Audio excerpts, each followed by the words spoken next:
ñu ci bari ci yéen da ngeen ma contacter ne ma naam Ousmane Sonko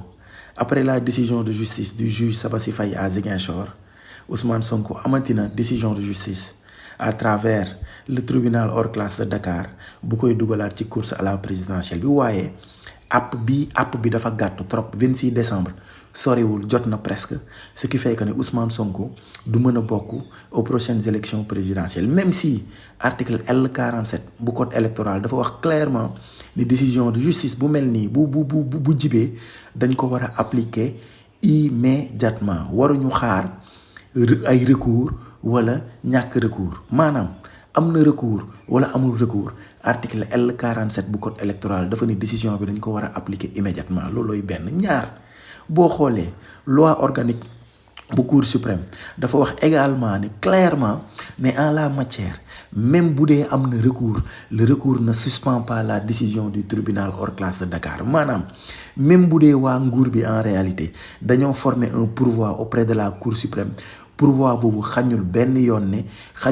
yoon application immédiate bu décision de justice bu juge bu tribunal bu Dakar jël waaye ñu ne ma même loolu noonu yëpp bu dee am na Ousmane Sonko app bi dafa gàtt pour mu mën a dajale pièces yëpp pour déposer auprès du conseil constitutionnel moo tax ñu tiré ci une conclusion ne Ousmane Sonko comme diir bi dafa gàtt Ousmane Sonko du mën a dajale pièces yi par conséquent Ousmane Sonko du mën a bokk aux prochaines élections ma ne leen déedéet yéen a ngi si njumte bu rëy encore une fois gis ngeen fu mu toll nii cour suprême tribunal DGE caisse de dépôt et de consignation yooyu yëpp amatul solo lii am solo mooy lan mooy conseil constitutionnel su ma waxtaan yee passé waxoon naa leen déjà en réalité lii am solo mooy conseil constitutionnel ba pare Ousmane Sonko waxoon naa leen il a d'excellents avocats te avocat am yooyu boo xoolee en réalité avocat yu xarañ lañu ay ndaanaan lañu man li ma wóor te wóor mooy Ousmane Sonko dina déposer sa candidature auprès du conseil constitutionnel léegi nag buy déposer candidature pour présidentielle article L121 dafa am ay pièces yoo xam ne dafa ne boo koy déposer pièces yooyu da nga ko ciy déposer ci pièces yi 9 pièces la 9 pièces yooyu boo xoolee Ousmane Sonko bu dee ñaaw nga njott rek xam nga ne am na ñaar yoo xam ne du ko am affaire parrainage yi jàpp naa ne Ousmane Sonko duñ ko jox fiche de parrainage dinañ ko fa jaay doole ci man li ma jàpp ak li ma gis ñaareel bi mooy attestation de confirmation bi CDC war la jox xam nga CDC boo déposé xaalis bi da lay njëkk a jox quittance après bu vérifier ba pare gis ne xaalis bi dugg na ci compte bi et cetera CDC da la war a jox attestation de confirmation donc ñaari pièces yooyu noonu jàpp naa ne Ousmane Sonko du ko am waaye ñaari pièces yooyu noonu yow Ousmane Sonko warul la tere déposer yow déposer auprès du conseil constitutionnel ba pare nga wax conseil constitutionnel lu tax ñaari pièces yooyu amoo ko xam nga ne Ousmane Sonko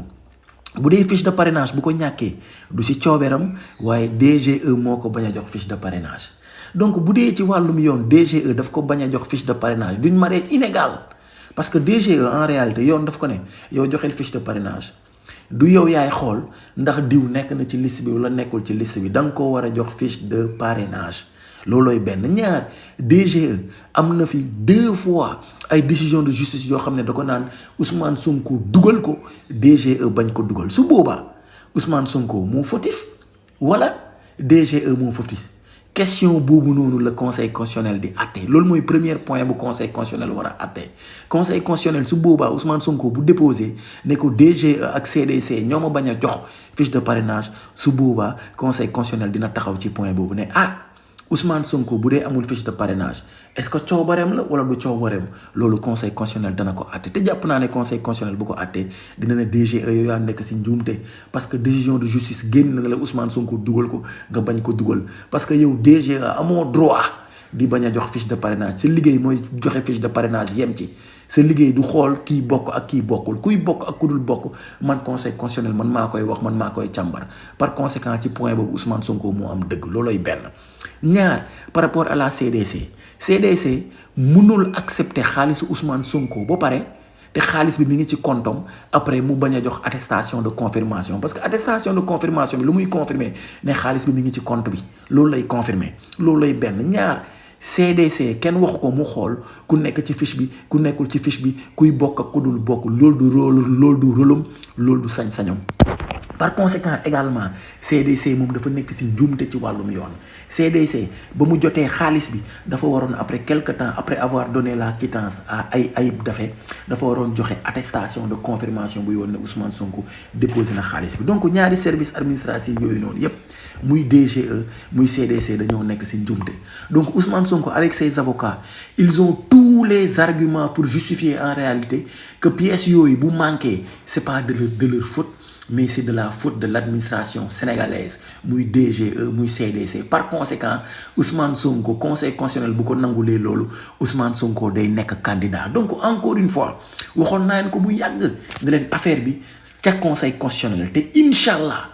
Ousmane Sonko avec ses brillants avocats bu argumenté bu baax déposer les pièces qu'il faut par voie d'huissier mu am ay PV d'huissier yu justifié ne en réalité le problème c'est pas Ousmane Sonko mais le problème c'est la DGE c'est la CDC ñooñu ñoo commettre ay fautes ñooñu ñoo bañ a jox Ousmane Sonko les pièces qu'il faut par conséquent Ousmane Sonko moo nekk ci dëgg donc conclusion bu ñuy tirer mooy accepter la candidature de Ousmane Sonko donc bu leen nekk fii ñu leen di topp ci ay délai yi fu mu toll nii ce n'est plus important ay délai le 26 important lii important fu mu toll nii mooy Ousmane Sonko mu déposer candidature am ba pare justifier ne en réalité bu amee manquement pièces yooyu noonu c'est pas de sa faute mais c'est de la faute de la DGE ak de la CDC par conséquent jàpp naa ne Ousmane Sonko bu déposé conseil constitutionnel inchallah day accepter la candidature de Ousmane Sonko su boobaa day nekk candidat aux prochaines élections de 2024 donc bu leen fi nekk di werante ay délai le délai n'est plus important li important mooy Ousmane Sonko chercher les preuves les arguments qu'il faut pour justifier auprès de la CDC que DGE ak CDC ñoo ko bañ a jox pièces yi war par conséquent moom amu ci faute amu ci responsabilité su boobaa Ousmane Sonko 9 pièces yi article L121 di laaj 7 yi dina ko matal 2 yi mu justifier lu tax amu ko su boobaa conseil constitutionnel gisuma ban argument juridique lay génnee pour bañal Ousmane Sonko sa candidature donc conclusion finale bi day nekk Ousmane Sonko day nekk candidat aux prochaines élections de 2024 te loolu laa jàpp parce que xam naa ne conseil constitutionnel dina rendre une décision historique une décision boo xam ne dina wane ne Sénégal droit daf fi am dina wane ne Sénégal ay institutions fortes lañ fi am dinañ wane ne Sénégal ne conseil constitutionnel c'est une grande institution ay ndaanaan ñoo fa nekk te dëgg la ñuy àtte te yoon la ñuy àtte comme Sabassi Faye comme le juge de Dakar su boobaa Ousmane Sonko dina nekk candidat aux prochaines élections donc werante yi bu leen weranteeti ay délai ay yooyu yëpp c'est pas important li important mooy le conseil constitutionnel ak avocat Ousmane Sonko yan argument la ñuy indi pour wane ne DG ak CDC ñoo leen bañ a jox kii da ko bañ a jox fiche de parrainage kii da ko bañ a jox attestation de confirmation bu 30 millions bi par conséquent conseil constitutionnel dana wax inchallah ne Ousmane Sonko candidat la aux prochaines élections donc na seen xel dal boo leen tëddee nelaw leen problème bi nekkatul ay cour suprême ay CDC ay DG problème bi c'est le conseil constitutionnel te conseil constitutionnel grande institution bu mu doon dina ko wone en acceptant la candidature de Ousmane Sonko sur le fondement argument yu dëgër ak preuve par voie d'huissier yi avocat Ousmane Sonko yi jox donc na seen xel dal Ousmane Sonko inchallah conseil constitutionnel dina accepter sa candidature dina valider sa candidature ne Ousmane Sonko remplit toutes les conditions pour être candidat aux prochaines élections wasalaam